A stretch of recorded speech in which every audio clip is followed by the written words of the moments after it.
Hello, M&A scientists. Welcome to the M&A Science Podcast, where we learn from the best in M&A to uncover proven techniques for enterprise value creation. If you're interested in learning more about how to optimize your M&A practice or want to get involved with a community of forward-thinking M&A practitioners, visit mascience.com and subscribe to our free weekly newsletter. And if you want to keep up with us on the go, head to LinkedIn and follow M&A Science. I'm your host and chief M&A scientist, Kison Patel. Joining me today is Fred Heller, VP Nuance Corporate Development and Integration at Microsoft. Microsoft is a multinational corporation and technology company best known for software products like Windows, Microsoft 365, and the Edge web browser. I think everybody knows Microsoft. But if you don't know, they're traded on NASDAQ under MSFT. Today, we're going to talk about how to transform a company through strategic acquisitions.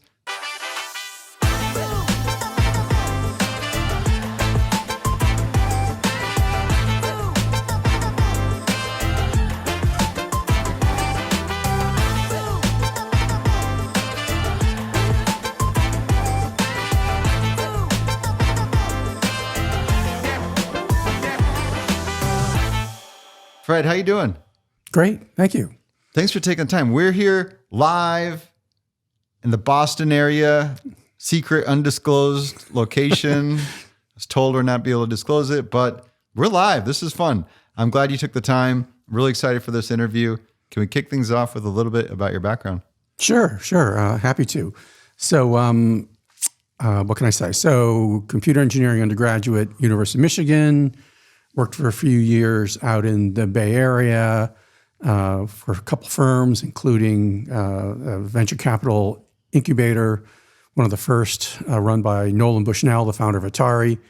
And then a couple of years later, I went to business school, Harvard Business School, then came east and worked for a small management consulting firm. I even did a startup at one point, and then was working for Xerox in corporate strategy. And then later joined in 2006, I joined some guys who had left Xerox and sort of started the acquisition path for what was then Scansoft, then Nuance, that was later acquired by Microsoft. So I joined them in corporate development to help them on their essentially acquisition-oriented growth plan. You've done a lot of different things. I think what's interesting is you start with the engineering background, and I've got this hypothesis that that's what really makes top-notch M&A leaders. Yeah, I mean, I personally feel that kind of the diversity of my background, engineering, actually marketing and strategy, has been a benefit to me in M&A. There's a bunch of people that are in M&A that come up sort of through finance and through some are refugees from investment banks and whatnot. But certainly one of the things I've always enjoyed about my job, is the diligence, is the integrative nature of what we do in M&A, and having kind of this kind of diverse background myself with, again, engineering, M&A. It just helps your ability to ask questions and to understand the answers, even if I'm completely functionally obsolete with respect to engineering and even some marketing at this point. But anyway, I like the fact that I have this sort of different background. I think so. I think it plays out well from all these interviews I've done, that sort of being able to have different skills, like being able to really zoom in, zoom back out into problems and how things need to come together. Yeah, it helps with your BS detector when you're hearing things, whether it's from a counterparty or whether you're hearing it from your own people about things. It just sometimes helps you ask better questions. All right, that's what it comes down to, is a better BS detector. That's right. So your career at Nuance is pretty interesting. Yes. Quite extensive. Like how many years, how many deals? So it depends on how you count deals. Somewhere north of 40 deals. I joined in 2006. When I joined in 2006, the company had just finished its second acquisition in healthcare IT, and they had acquired essentially Dictaphone, and they had acquired a MedRemote, a firm out of Chicago in transcription software. And so they hadn't divisionalized corporate development before then, but they essentially had a critical mass then of what was going on. And so they asked that I basically embed with the healthcare team and just help grow that business through acquisition. And then a short time later, they also handed me sort of the legacy document imaging part of Nuance, the part that was ScanSoft, the part that was spun out of Xerox, actually. And so then I sort of stepped in and helped them with a series of acquisitions as well. But yeah, a lot of acquisitions. About 10 of them were actually what we called, asset acquisition, sort of a roll-up strategy we did with very small transcription firms, which is sort of worth its own discussion. But essentially, we had a template, a cookie cutter approach, so we could very efficiently deal with acquisitions of under $1 million without sort of spinning up the usual diligence, legal, all the overhead. But so that 10 is floating there in that 40 deal. So it's somewhere north of 30 of real M&A deals. That's a lot. Now, I know our conversation is themed around transformation. Can you give me just a general sense, like what does that actually mean in the context of Nuance? How did the business transform through acquisitions? Well, I mean, certainly in one case, it's transformed, made it from a small company into a big company. So some of what we did was certainly consolidation, and so consolidating and becoming a major player in several market segments was great. But also, of course, the more interesting part of transformation is when we saw those opportunities to add some technology, add some distribution, add some capability, some cases adding just a very raw capability, helped change the trajectory of the company in terms of what we were able to do, moving us from essentially traditionally a voice recognition centric company into broadening the share of stomach that we had with our users, both on the radiology side and the regular clinical side. What more can we have them do and accomplish at the same time? And then as well, I'm sure we'll get into, essentially the pivot into more and more natural language understanding and processing and AI, which was, quite transformative and now leading to Nuance Microsoft sort of being the leader in kind of clinical ambient intelligence. The seeds of that were collected and germinated through some of these acquisitions. And in-house talent, of course, but it was all catalyzed, through some of these acquisitions. Okay, can you paint the picture like when you first joined? Because I remember, this is what, back in that time, Dragon Dictation was like the main flagship product. Yeah. And it was pretty oriented to consumers. Yes. Yes. Was that majority? Is that what it was? It was like, hey, they had this dictation software. It was geared towards consumer, and that was most of the revenue? No, most of the revenue has always been B2B. Okay. Certainly the outside world would see a box product at Staples and think of that as being, kind of Dragon. Yeah. But, all the stuff that we did, the other kind of division, so-called enterprise division, was essentially the airlines, the banks, all that kind of stuff when you call in, and it kind of forces you into the voice recognition loop. That's the stuff that people love to hate, but that added a lot of value to those customers. So those avoided agent interactions, high value to a lot of those companies. So that was actually a big part of the business, and healthcare was really just coming on. So when I joined, again, the Dictaphone acquisition was behind us. Dragon was starting to be used in healthcare, essentially, building out the vocabulary. The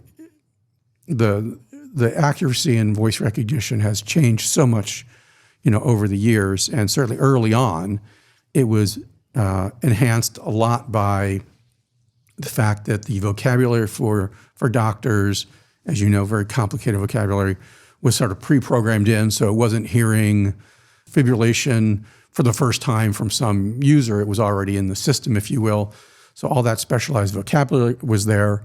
And of course, the other huge advantage then and now, less so now, was the fact that with doctors and with our professional users, the system trained up on your voice. So a Dragon user, Dragon consumer trained up in a very trivial way, it was not extensive.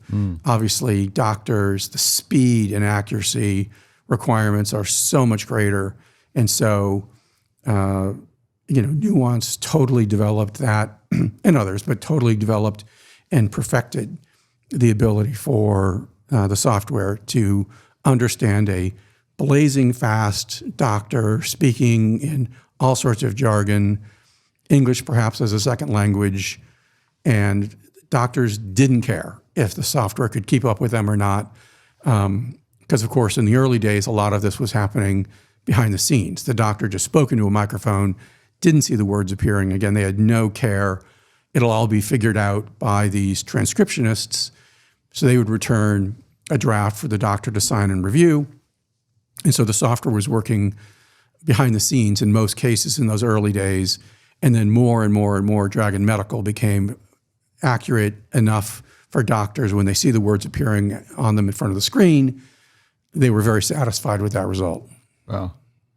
Is this a good time to confess that I actually pirated a copy of Dragon Dictation when I was 15 years old? Well, it's now being recorded, so I'm not sure what the statute of limitations is on that. Statute of limitations. But it was actually really cool at that time.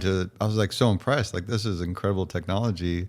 I mean, this is back in like mid 90s or late 90s. Yes. I remember my brother-in-law doctor sort of saying, yeah, I sort of take the consumer version of Dragon for $40 from Staples, and I feed it pages of medical vocabulary that I scan in, and that's why I get around, paying the $200-300 for Dragon Medical. It's like, all right. That's funny, but no, it's really cool to hear how that evolved, and they really found that focus in the healthcare industry. The strategy part I'm curious about, because you kind of have this path that's basically organic of how the business is evolving. You mentioned buying transcription companies, which seems a bit counterintuitive if that's the direction that they're going or how the technology is evolving. Maybe you can walk me through how that strategy was when you joined and how it evolved over the time. Sure. So, of course, the strategy, then there's sort of 2 or 3 big pieces that the transcription acquisitions, did for us. One is, we just needed to get as many users speaking into our systems as possible so we could keep training up our technology on more and more and more users. So just like we've heard about AI over the last 5-10 years, you need a lot of data. And so getting customers that were willing to allow their data to be trained up on AI, of course, all the privacy concerns and all the HIPAA requirements, very important. So de-identified, et cetera. So A, getting a lot of data. B, of course, just getting the market reach. The fact is that more and more hospitals wanted to have a one-stop shop for so some still had their own set of in-house transcriptionists and were using technology from companies like Nuance and others. And it just became more popular for them to say, we just want to outsource this. So, and then certainly Nuance supplied software to some of the outsourced firms, but then you're just kind of another cog in that chain. So we made the decision to let's go into that business. Let's be the service provider. So we get that business. And so we can use our technology, get trained up on it, as well as take the service part of the revenue. Because, whereas the transcription software was, a penny or 2 per line, the amount spent on the transcribe, the full product could be anywhere from, 9 to 15 cents a line. So it was a big boost in revenue to go after that part of it. Of course, you end up managing lots and lots of people. And then, of course, there was an offshoring play in that period where more and more was being moved. So you could reduce the labor content and pick up some of that profit. But, of course, customers then demanded that some of that savings be passed on to them. So certainly over time, the transcription services business became more commoditized. not where the value was, in which we ended up then divesting that side of the business eventually, once we really had kind of broken free of the need for that additional data. We really had all the data, and we're pivoting towards a software-only kind of view. How do we, in fact, get more into natural language processing? And that's sort of the path. Did I miss a point? I have data, market reach. Was the third one cost synergy? Well, yeah, some cost synergy. Certainly that was a part of it, but frankly, also just size. So, our CEO, Paul Ritchie, just really wanted to be a bigger and bigger company. And we were, continually rewarded for that, in the market. And that was certainly a part of the strategy to grow our top line revenue. Yeah, it's like fairly easy to do because you can find a bunch of those transcription companies. And that's right. And they were relatively cost effective in terms of multiples versus pure technology companies. So it was But how do you think about that? Were you public at the time? Oh, yeah.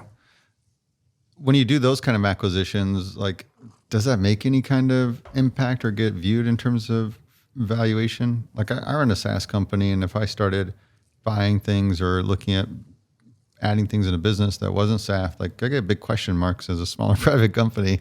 But it's like you looked over as a bigger public company? No, not looked over at all. So something that everyone tracked, and all the analysts, and it was all part of every earnings call in terms of what is the amount that is this business versus the technology side of the business. So it was very visible, and certainly some of the analysts looked, some of the parts kind of stuff, they would value it differently.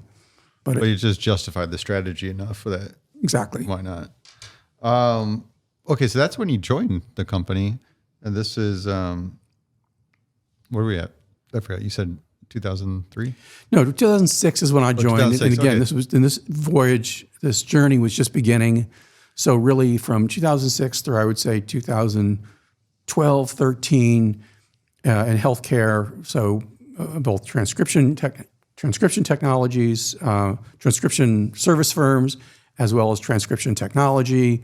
In the diagnostic side of our business, radiologists, again, technology firms, as well as we started, again, diverging into other kind of share of stomach acquisitions, a radiologist being in front of their multiple screens.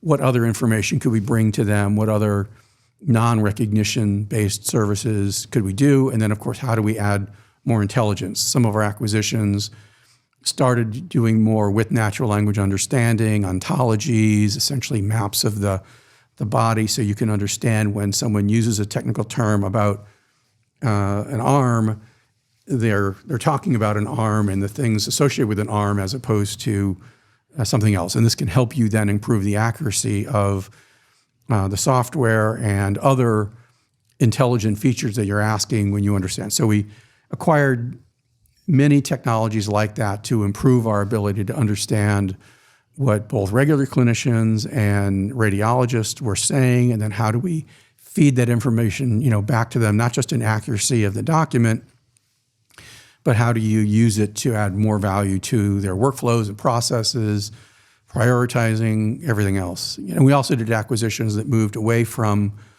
recognition entirely, things like coding and automated coding, quality measures, other things that were associated with the healthcare information management function in a hospital, where again the improvement of clinical language understanding and intelligence was becoming more and more important.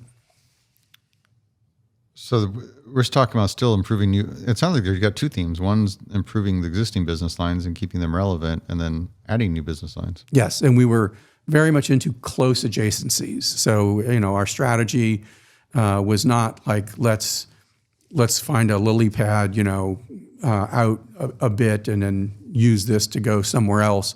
We wanted very near adjacencies where you're talking about the same buyers, in many cases, the same users in many cases, or workflows that were upstream and downstream.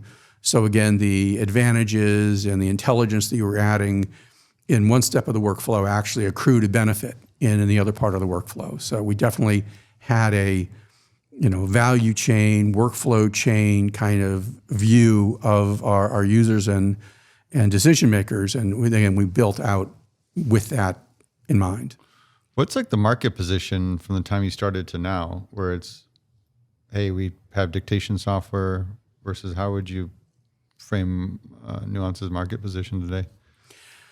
Well, I mean, it's a pretty amazing transformation, and I feel fortunate that I was a part of the team that did all this. I mean, in 2006, we started, Peter Durlock, and shortly after Joe Petro, we were really finding our way. And, some of them, so both of those guys had a lot of prior experience in healthcare IT.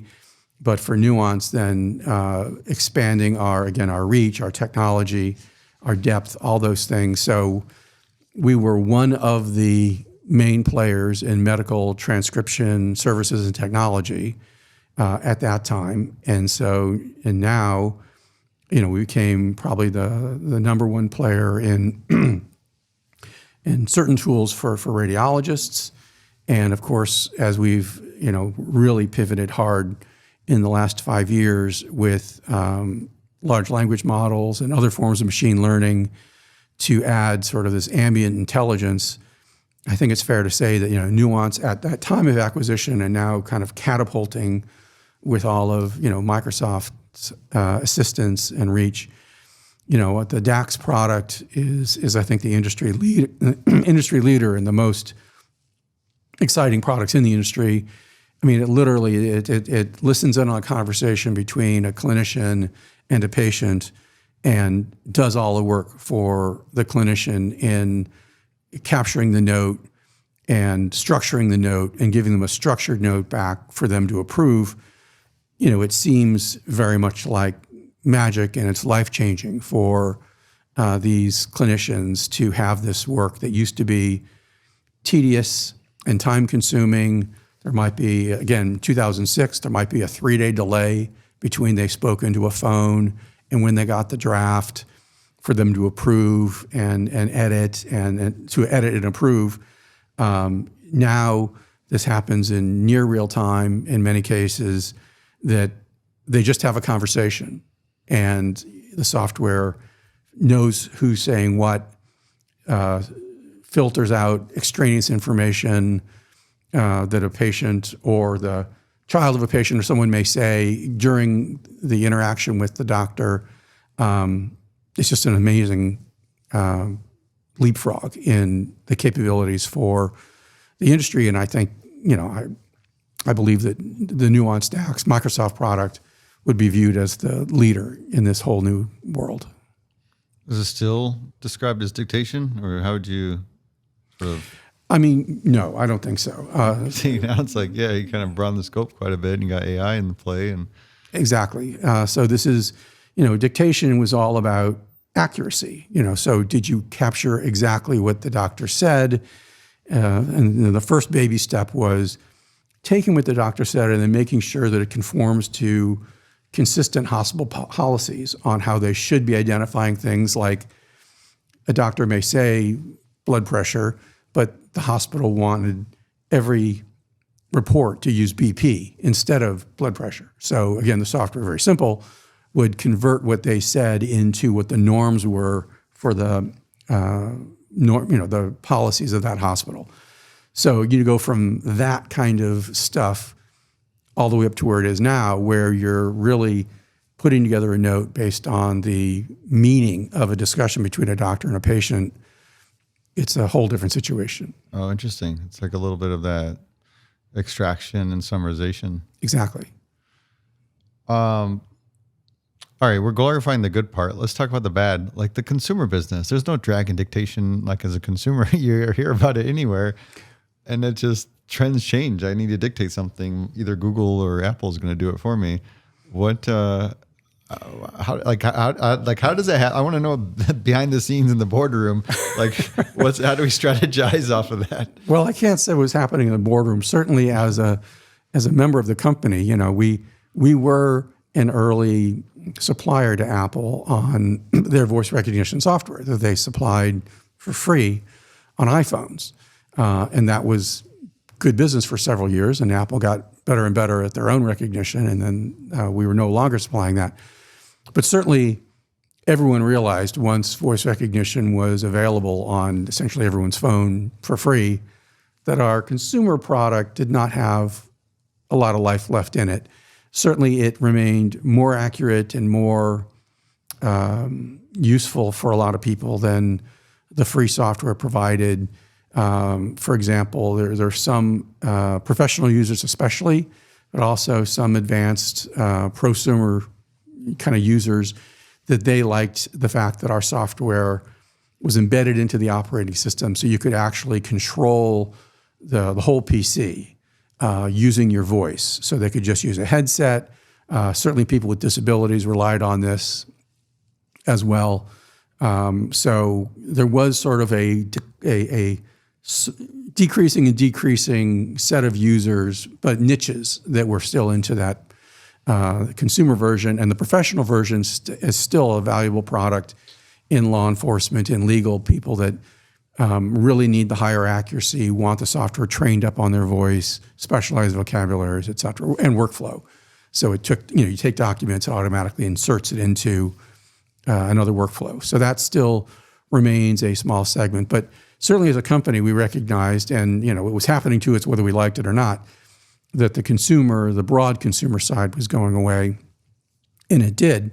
But luckily, we were growing fast on the professional side of the healthcare side, on the enterprise side, on mobile for a while. We spun that off then, some years later. That's what I was curious about. Like, do you look at this and say, hey, do we divest of this business line? Do we just keep running it because it's on a very slow decline? And, did you do anything like that? Did you have any divestitures? So the divestitures that we did over the last 6 years or so were for different reasons. Again, I didn't have a boardroom seat for any of them, but I was involved in several of them. In the mobile space, Nuance supplied voice recognition software for the head units, the so-called head units in cars. So when you buy, I'm going to say Toyota because I think Toyota was a customer, that you have some basic voice recognition capability, in your car. Of course, then everyone goes then to CarPlay or their Android equivalent, but there's some native capability. And Nuance was the provider to those, to major auto manufacturers for that kind of software. That turned out to be a very different kind of business with very long lead times, very long production runs, a royalty-based business, a little bit boom and bust. So it seemed very different from the rest of Nuance. And so we spun that out, and that is a company called Cerence that was spun out and has been a public company ever since. We spun out and divested the document imaging business that I mentioned a little bit earlier. I had helped grow that business. It was the legacy kind of non-speech business. And so we grew that. And then our new CEO, Mark Benjamin, saw what we all knew is that it didn't quite fit. Yes, it added value to the company, but it really was one thing that was not like the others, and it was past time to go ahead and divest that, so we did that. And then as I said before, we divested the transcription services business to then make sure that we really focused on technology. That business was already in decline as the technology got better and better, as Dragon was making it easier and easier for doctors to speak and see the words appear directly before them on the screen. The business of sending a transcription off to recording it, sending it to a transcriber to touch up the draft, that whole paradigm, became smaller and smaller. It's like pretty interesting stuff. Like you got and certainly for a person in M&A, doing divestitures is a great thing to go through. It's a great, part of your experience, in M&A. But it's a lot less fun. It's always fun to be the buyer, the one asking the questions, if you will, as opposed to the one having to answer the question. So it was the other part of it that was sort of revelatory was the, kind of being on the other side of the desk for a change It's more work on the sell side, isn't it? Yes. It's the sell side it's not is as fun work either. no. The sell side is, Buy side, you got to interrogate and just be wildly curious and ask whatever you want, and they got to respond to you. That's right. They have to respond, and if they say, "Well, no, we're not ready to sell," well, then you go, "Oh, well, that's red flag. We're gonna have to exactly. Well, talk to leadership about this." That's right. So, so the shoe was on the other foot. What were of all these deals, like what was that thing that you were super good at? Like if I were to try to benchmark you in terms of your role, what was your sweet spot? What were you like really good at doing? I would. It would be fun and horrifying for you to ask my bosses over the years, of course. I really enjoyed the interaction with the CEO founders. That was really kind of the best part of the kind of the doing the M&A deal part, and where you have a chance to really add value by the relationship being a part of the thing that the seller feels that they're getting. So it made the process more enjoyable, yes, but I think it also in some cases helped to get deals done, and maybe it saved us some money, I don't know. So there's that part of the job, which was very intrinsically satisfying to have those relationships. Certainly, especially the firms that were smaller, you get under 10 million in revenue, you probably have kind of an owner, operator, founder involved. And it's a nice experience, and a chance to use your personality.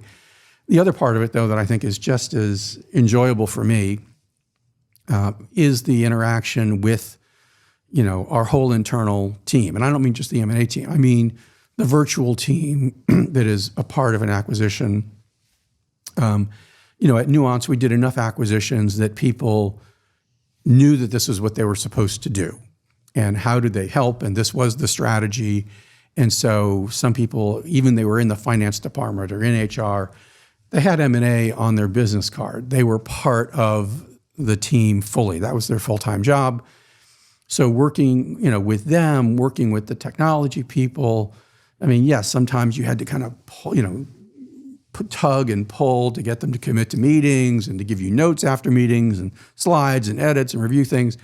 But, being that person who was coordinating all of that, being the one throat to choke on understanding it, and what I've actually said to some folks I've mentored, the key role in M&A in a kind of a deal lead position like mine is triage. You have to be able to listen to everything that's being said by the counterparty. And I like to be on every meeting. I did not like to just sort of have other the specialists that we had just run the meetings and then look at the reports. I like to be in every meeting.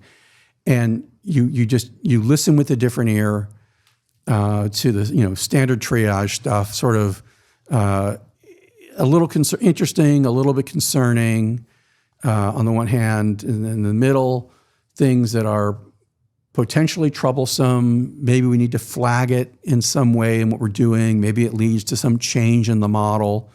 Maybe it gets a reference as a yellow flag in something. And those things that are truly concerning, possible showstoppers at the extreme, but things that are fundamental that you need to escalate almost immediately. So it's a key part of our job to be the voice of nuance, to be the person who is most embedded in that acquisition, to think about things in those three buckets every time you're in a meeting.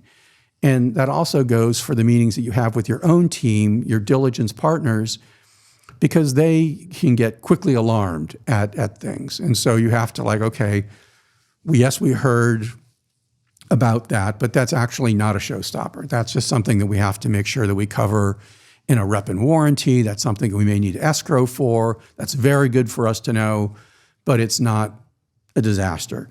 And some things that they may hear and may be something in one kind of a specialist diligence meeting that is actually important for another stovepiped diligence group to know. Not everyone can be in every meeting. So, if HR says something about some of the people that are actually contractors instead of full-time people, that actually may be very important to our R&D people in terms of longevity and IP. And so you have to be the integrating mind that is hearing everything and understanding how to interpret it, how to prioritize it, triage it, and make sure that it's properly spread across all the specialties. And of course, very importantly, reflected in reps and warranties, in disclosure schedules, and in, of course, the model. How much of that is from knowing your business, all the nuts and bolts and how the business actually works? And then how much of it is from intuition you developed from the years of experience of doing this? It's a great question because I think back on that first year or two, because again, I was not someone who came from M&A. I was involved in one acquisition at Xerox, but as the strategy guy, not as the M&A guy. So when the leaders at Nuance had faith in me based on my background that I would learn the new skills required to succeed at M&A, of course, as they later said, or they would have gotten rid of me.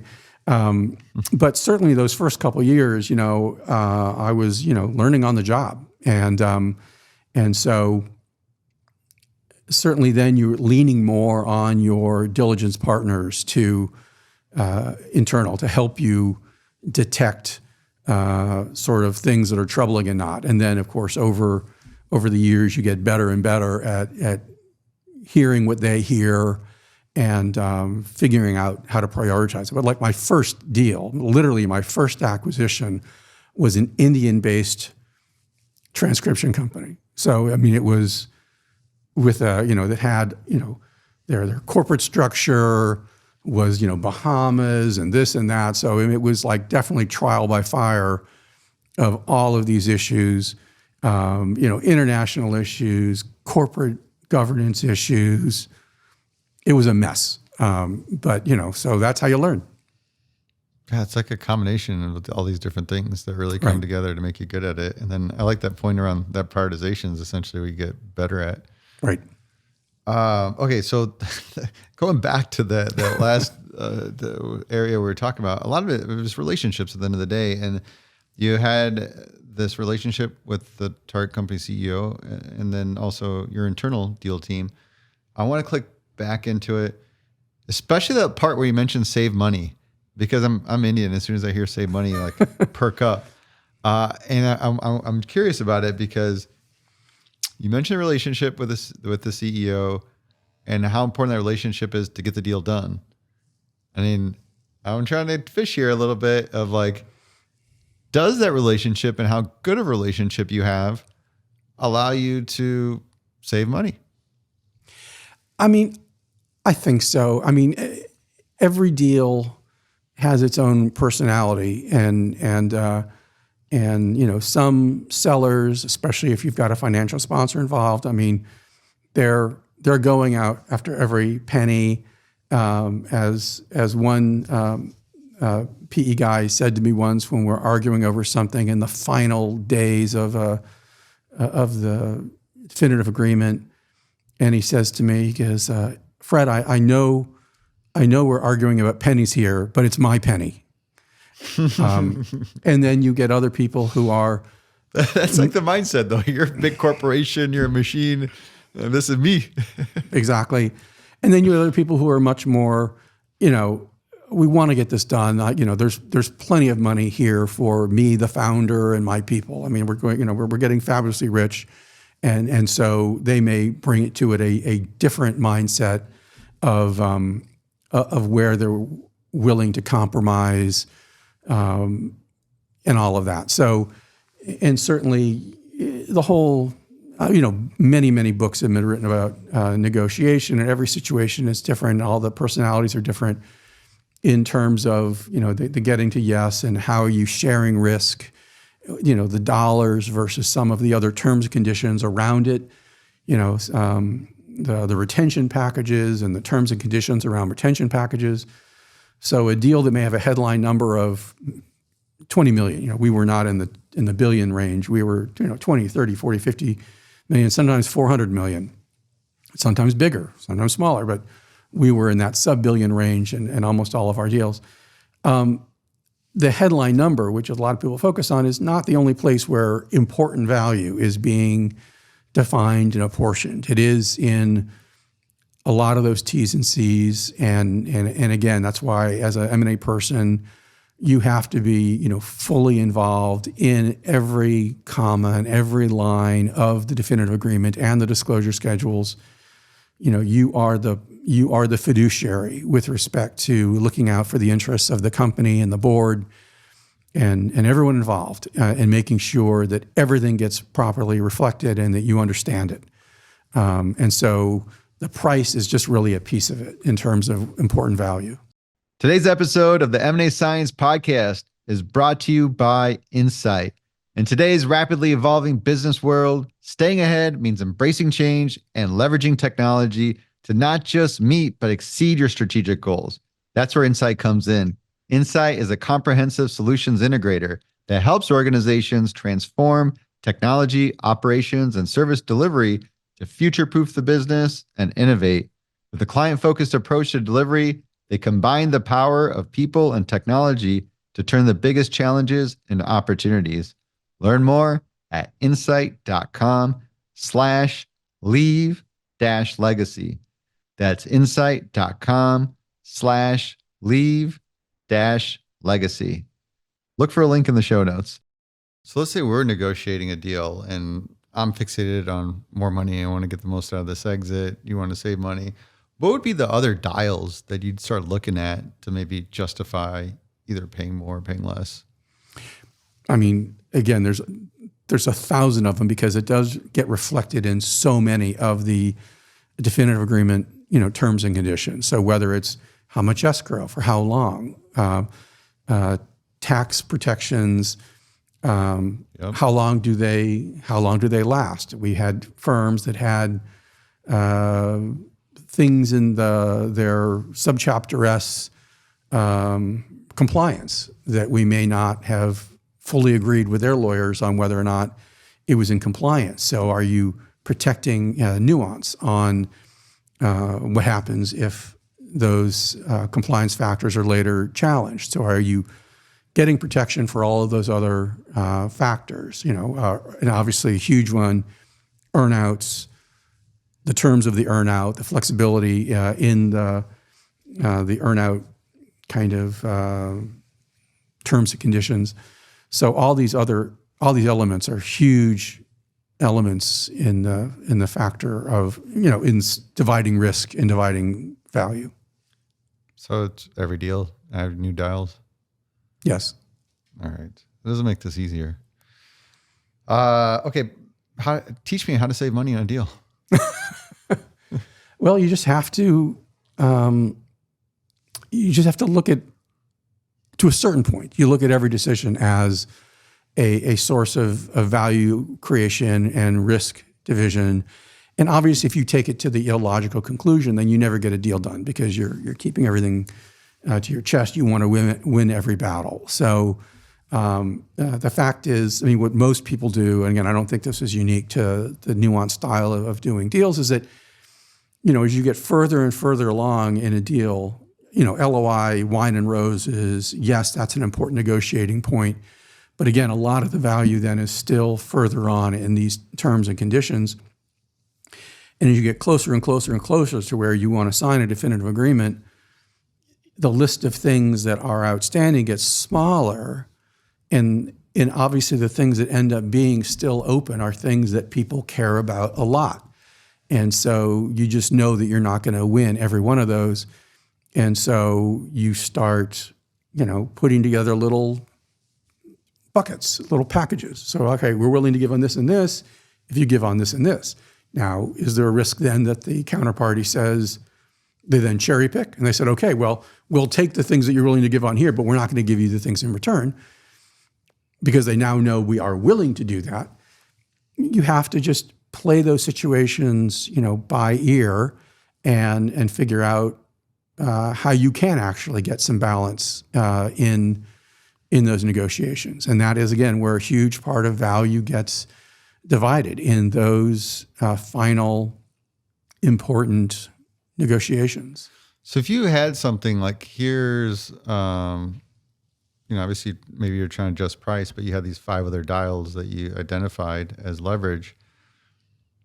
I mean, would you just present those all at once and then you kind of get in that situation where they start cherry picking, or is there a way to the intuition, right? Can I sense, or do I feel it scouted out in a conversation before I do that? I mean, the tools of acquisition tend to make this pretty visible. So, you're trading red lines. And so then you move from trading red lines where you're just like, you keep changing everything back to the way you want it, and they keep changing it back to the way they want it. So you end up creating, a tracking list of the key issues. So it ends up being a sort of a separate document, kind of a term sheet, if you will, of the things that are open and not open. This is usually the time when you have to get ready for in-person discussions as opposed to doing everything remote, and having those discussions, going to the whiteboard, writing things up, circling things with the counterparty. So this is the scary and gut-wrenching part of getting a deal done. Your CEO and everyone's saying, either saying just get it done, or they're saying, don't give up on this. And, that you and your other members of your tight deal team are up to your eyeballs then in trying to placate both your internal and external participants in getting something done without giving away the farm. It's that is the tense part of most deal, the most tense part of any deal. What's the hardest thing you had to negotiate? Oh, there's a lot. No names. Just I'm curious, like scenario-wise, what was the hardest thing you had to negotiate? Oh, scenario-wise. We'll protect the innocent. Well, I mean, certainly some of these tax-related reps and warranties get very, in terms around earnouts, get very emotional. Those protections, retention things, elements of those retention agreements in terms of what constitutes constructive dismissal, where they would still get their payout for the retention if we do this. So that gets very, very difficult. Again, in the deal that I was saying before, my first deal, we had a situation where in buying the company with their several multinational Bermuda, Bahama entities, there was a situation where they needed to unwrap that ownership structure, but they didn't have the money before close. So to us on paper, it looked fine. We were paying them all this money. They could all their the loans that they had done to each of these corporate entities for the various reasons they had set it up from a tax standpoint. They couldn't unwrap that, pre-close. So we had to come up with a way for us to provide a little bit of money for them, which again, we're not a bank, provide a little bit of money for them to literally run money around their corporate circuit 3 or 4 times, paying off loans in a triangle so they could actually clear the ownership structure as we required to actually do the deal close. So it's things like that where you have to get, creative about, and then in this case, you're coordinating your international tax experts, your legal people, your treasury people, everyone who's trying to do their job in protecting their turf, and you've got to get everyone to communicate and to agree on an approach. And again, in this case, as you recall, this was my first deal, so I was trying to navigate all this with lots of help from Rich Palmer, who was my boss then and my real mentor on all of this.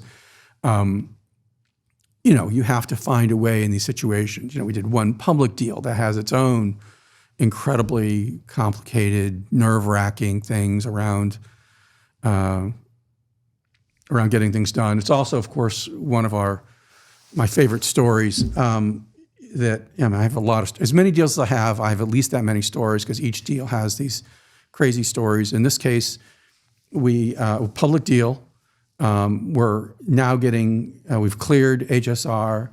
We're about to close the deal. We're literally within 48 hours. And I hear from the operations head of the counterparty that there's something that they're not sure if it's a problem or not. But in one of their Indian facilities, the employees have taken over the facilities and locked the managers out. In some cases, the managers are still in there, but they're sort of kind of keeping them there. Okay. And is that a problem for closing? I mean, this is the phone call you get. So everyone's then, so what do you do with that? What do you do with that? So that's the challenge of What'd you do? And the fun of M&A. What'd you do? Is being the person that gets that phone call. You should ask for the crazy story at the end of the podcast. This is good. I like this. You're now the person who has to decide, which alarm bells do you ring? Who do you bring into this? How do you keep people looking for solutions as opposed to panicking? And so we found our way through it. I mean, we said, well, certainly we're not going to close until the situation is resolved. We're not going to step into your shoes on that situation. And so they understood that.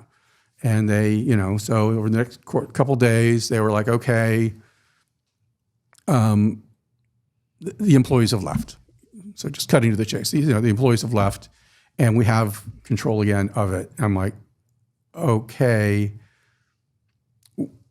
we're going to need proof. And so we literally said, all right. And so we talked about this.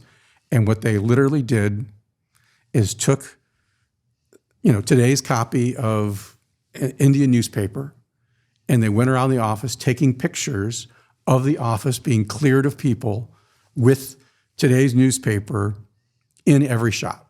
And so we got this, 50, 60 photographs showing each of the floors of this multi-floor facility. What about the employees? With the proof of life. Well, again, it was, Unless that's part of this cost synergy plan was to get rid of all those people, then fine. It was one of those, points in time where the company had started reducing its footprint. And so they were encouraging employees to work from home more. Some employees didn't want to work from home. And again, this is not COVID related. This is just, wow. Because you can imagine the logistics of getting employees to facilities in Mumbai, very difficult. And the amount of time everyone, so the commute time, the cost, all that stuff was much better. Just the cost of real estate. So again, this company had been reducing its footprint and encouraging people to work from. Some people were, again, protesting to that degree that they did not want to end up working from home. So they were essentially locking themselves in the office.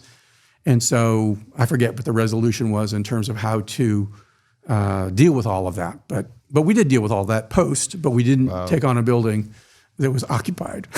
So, the deals that you hit into, the deals you run into a brick wall, like just game over and this isn't going to, tell me about those.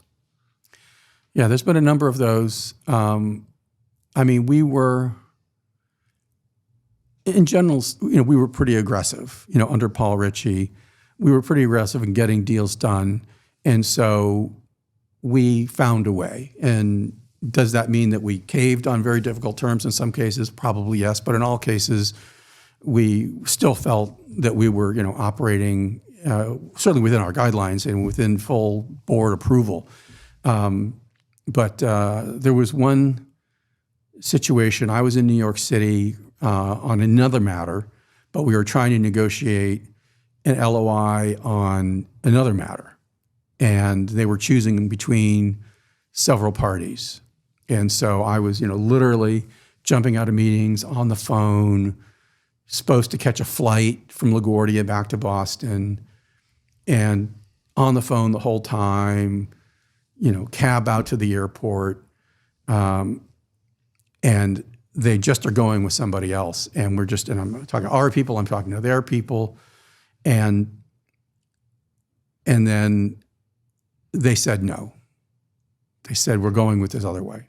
And that's not what our boss wanted to hear. And the reason this story remains sort of memorable is when I got to LaGuardia, there was horrible weather, so they said no flights to Boston. And so they ended up, a few of us that were just standing around, a service car, he said, all right, who's going to Boston? And so 3 or 4 of us that didn't know each other piled into a car together to drive to Boston. I'm in the front seat, I'm on my laptop, headphone on, dealing with my CEO, dealing with everyone, trying to figure out what we're going to do. And then, then the call ends and we're just, we're flying along the Merritt Parkway and I'm just silent. And these people who I did not know, sitting in the back seat, they were kind to give me the front seat because they knew I was doing it. They saw that I was involved in something. And they were like, is everything okay, Fred? Are you going to be okay? Because they heard how I had to, try to manage this situation. And it was very heated, with me being on clearly the receiving end of this heat.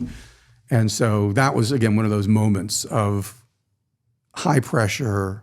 How do you do this? And then, we did get authorization to increase our bid, and we got the deal. You ended up getting the deal. Ended up getting the deal. So that's the thing. Sometimes you have to snatch victory from the jaws of defeat. Sometimes you just lose and you go on. But you're too good of a storyteller. You turned this into a happy ending. I was looking for the story that ended with a bad ending. That's what I was trying to. No. Give me a bad ending story. So it was a bad ending story. I have to be more circumspect. Certainly. And part of me is just I want to get a sense like what are the circumstances that you really hit these brick walls that you can't get around, and I want to get a sense of that so I know what to look for ahead of time. Yeah, I mean, we had a deal that was our acquisition of Philips speech recognition systems in Vienna was being HSR reviewed, and so that has a second request. Can you explain HSR real quick? So Hart-Scott-Rodino, is a part of our commercial code in terms of competition. Anti-competition. So that's the standard thing that we all have to deal with. If a acquisition is of a certain size, there's certain carve-outs, but basically if an acquisition for a certain size, then it has to be filed. And then the DOJ has 30 days to tell you whether or not you can actually go ahead and close this deal, or they have to make a second request. And a second request means the first request is the information you have to file with the deal and any ancillary initial response questions they give you back. Second request says, we're really doing an investigation here. You can't close. And this is why so many deals, you'll hear this on CNBC and otherwise, like the Microsoft Nuance deal was reviewed by HSR and was reviewed by European anti-competition, and because of Brexit, also British. And so deals get stretched out for a year as these competition folks do all of this work. So the US HSR is the shorthand for this. So this deal was being reviewed by our DOJ, even though only a portion of the revenue was US, blah, blah, blah. And so in the process of all the document discovery, I mean, this is every email on the deal, PowerPoints, just imagine the volume. And the stories I could tell you about kind of going through the DOJ process and some of these deals is just, long and laborious. The pipeline thing I'm still stuck on, to get your pipeline in review and then all of a sudden they use that as part of the decision thing. That's bogus. I feel like that's not cool at all. Right. Because that's part of it. Like you got to have a vision of acquiring the whole world. I mean, that's what you're supposed to do. That's like part of doing your job well. Anyways, I digress on that. Yes, it was, and we had those conversations because they would say, so it is your plan to do all of these acquisitions. Like, no, this is a plan to do some of them. This is sort of our wish list. Anyway. So what's my big takeaway from keeping my ass out of trouble with the feds is like really having phone calls and making sure they're not being recorded is like probably the safest bet in terms of exchanging information, because it seems like all this stuff coming back to you is anything a written document. Written texts, chats. So as the technology's involved, they've gotten more inclusive of all of that. On computer. Yeah, And now every time I have a Zoom call, it's all recorded and transcribed. Exactly. So do we got to go back to like payphones or more remote meeting in remote locations?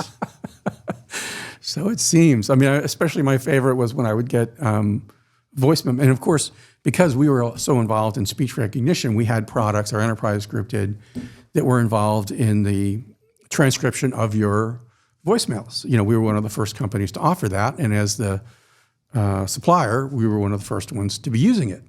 And so I would get an email that would be a transcription of the voicemail of someone saying, "Hey, Fred, I wanted to bring this to your attention. I think it's one of those things that I'm not supposed to send you an email on."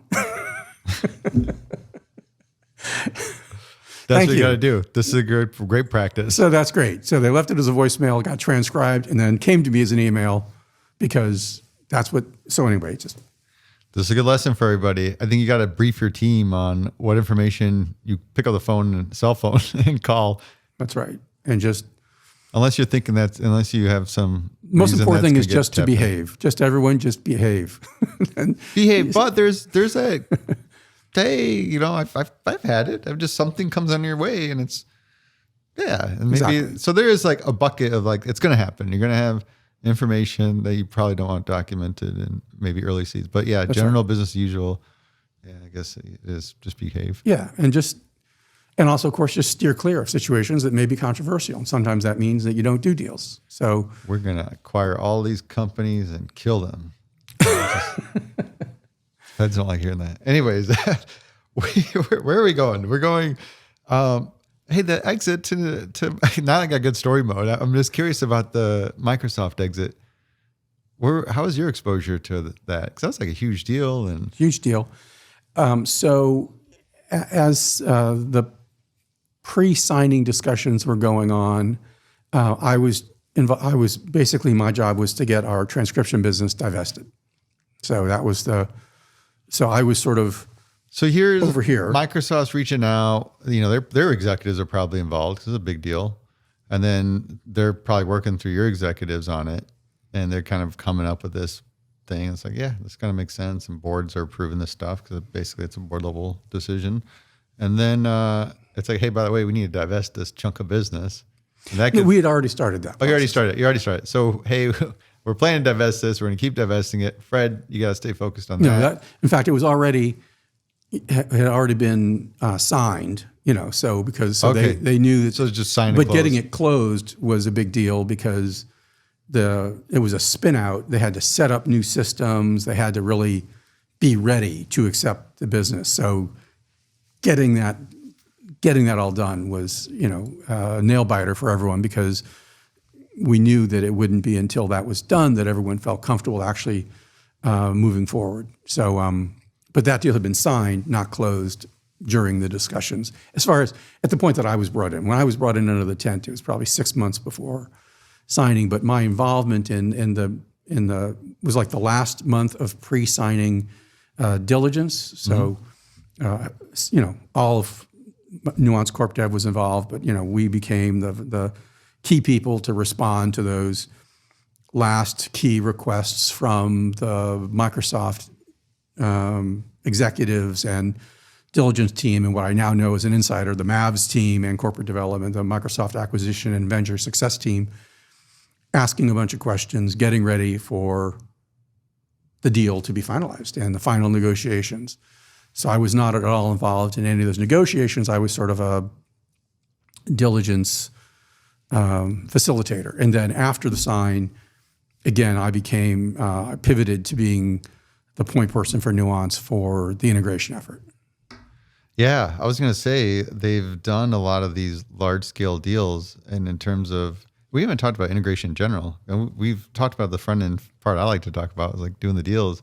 But integration has been a big part of your role.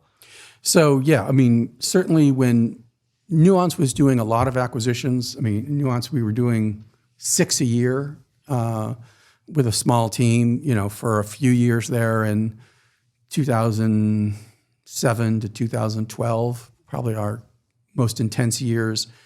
And so we had a very separate integration team. And the idea was that, we take care of getting the deal done, and then we hand off as quickly as possible to the integration team to do the integration, so then we can return to being deal guys. So that was, but over time, as Nuance was doing fewer deals a year, less of an integration team, let it trit down, and then we were leading our own integrations as well as the deal activity was lower. So there were several deals before the acquisition where I was the integration lead as well. But so it was sort of over time, it sort of shifted as we did fewer deals. And then it makes sense to have you involved with the integration. It was a huge deal. Yeah. How's that been? Is there there's a playbook, like a company like Microsoft's like, all right, we've done similar type of big deals, or it's just, it's so, I guess the other piece, it's like you look at LinkedIn, right? It's so big that you can't just fully integrate this thing just like that. Yeah. I mean, Microsoft has a very formal practice around this and a team, the Mavs team that does this, and they do a great job. Obviously, this deal was larger than most, and there was sort of the enterprise division that had one set of commercial characteristics. Again, this is the business, the B2B business, financial institutions, airlines, insurance companies. So that had, fewer large customers with almost like a consulting paradigm involved.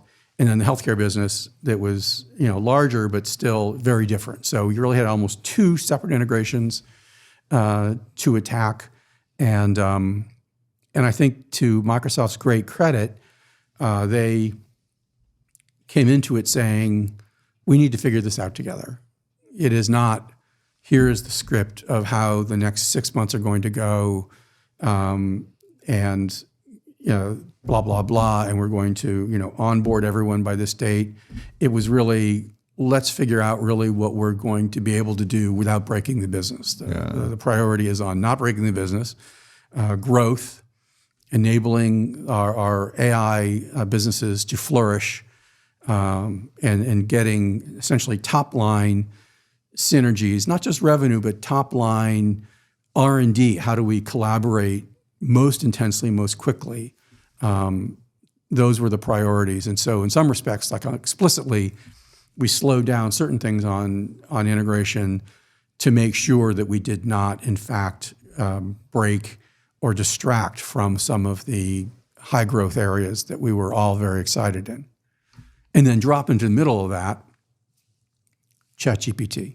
So yes, Microsoft was involved, and beforehand, we didn't, and we actually had a relationship with NVIDIA before the acquisition on a lot of the radiology imaging technology. But obviously when ChatGPT broke, that went into a whole new effort then of how do we jointly kind of retool, rejigger, reprioritize to make the most impact in healthcare with these new tools. So those the acquisitions with the AI, I have notes on a couple. So the recent acquisitions, Seikara and iScribes. Yeah. So that was post or before Microsoft? Before. Okay. Before. We haven't done any post.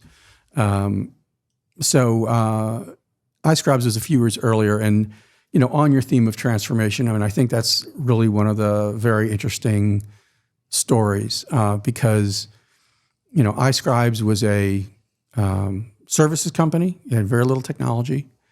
They were one of these firms that used remote workers to take recordings from doctors.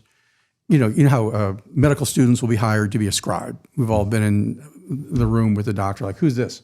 Yeah. Who's this person here? Like, I'm just the scribe. And sometimes they say things to the doctor mumbling under their breaths, and sometimes not when they're physically in the room.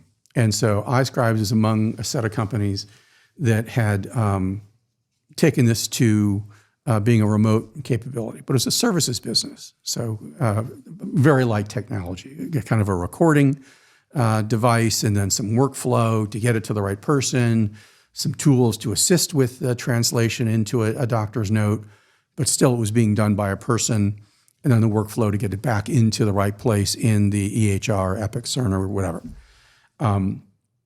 Small company, we'll say sub 10 million. And so Pete Durlock, our head strategy guy in healthcare, says, we want to go in this direction because we're going to want to be in this area of intelligent understanding of what doctors are saying with patients. And we're like, this is a little services company. So it's the P&L looked lousy. It's a labor business. We were already talking about getting out of the transcription business.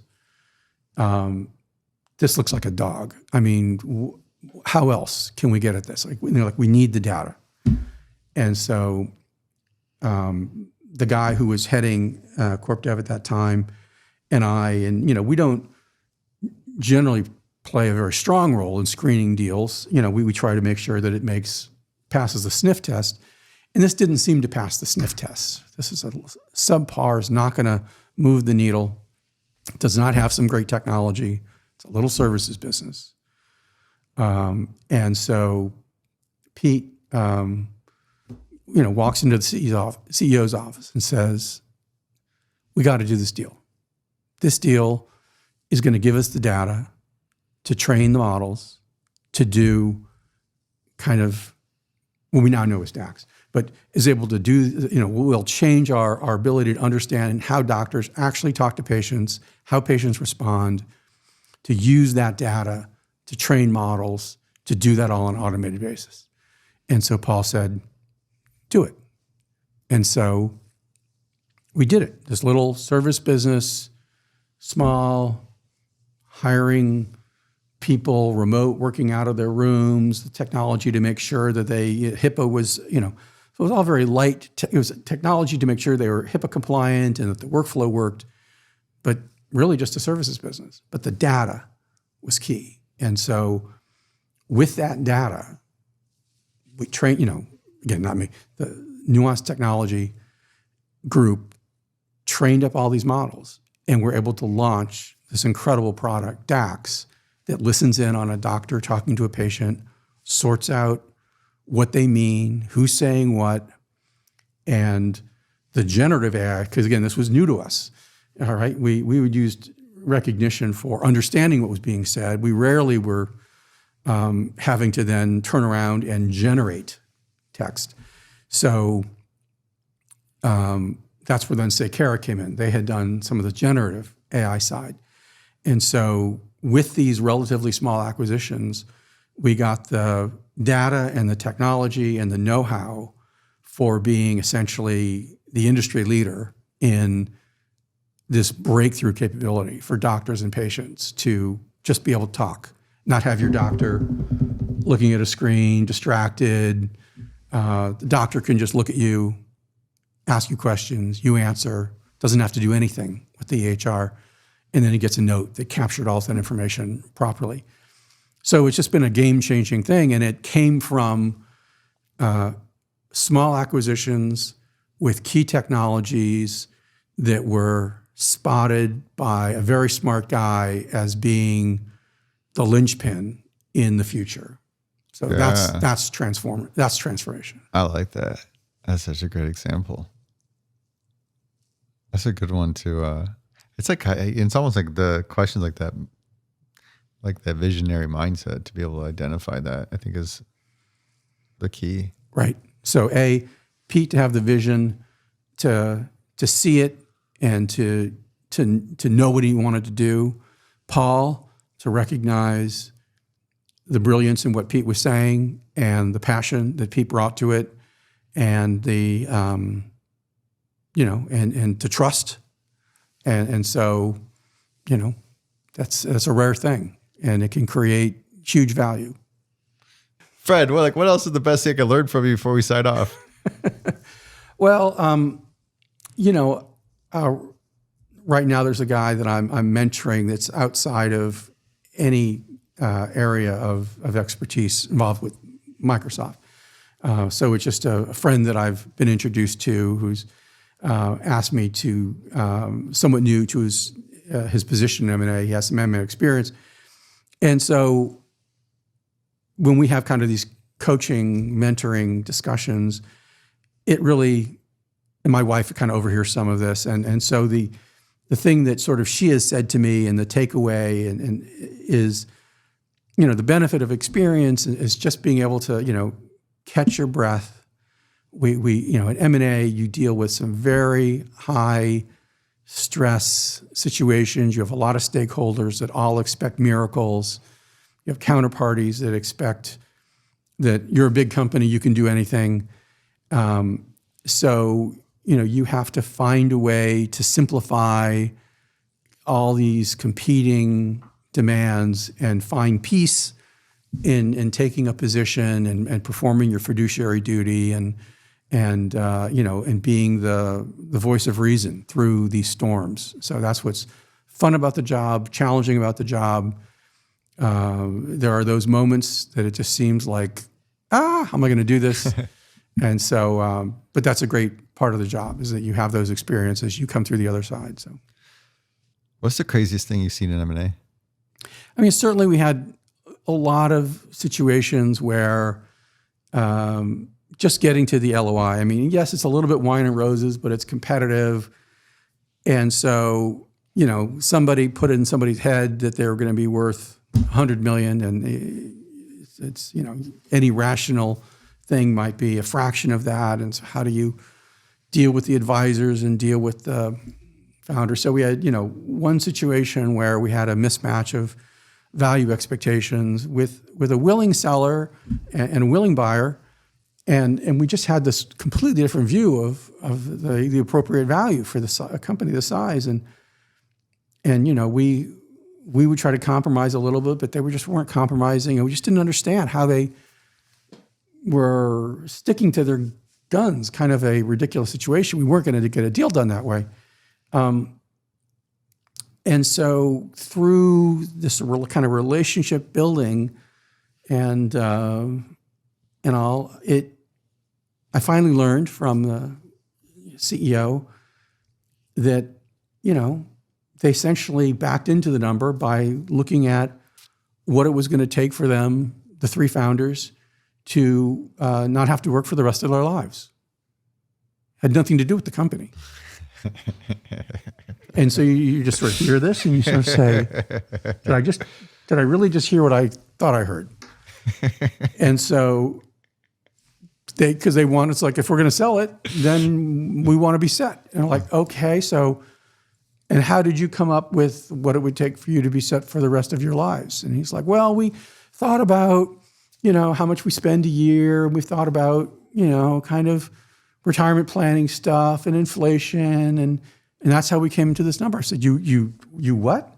And he goes, yeah. And he actually shared the spreadsheet where they had calculated out, not using any formulas, essentially, 2015 or 16, whatever the year was, each year, how much money they thought. And then they had a little bit of inflation thing, and they had a little bit of a return on their money thing. And then they added it up, and that was the number for each of them multiplied by 3.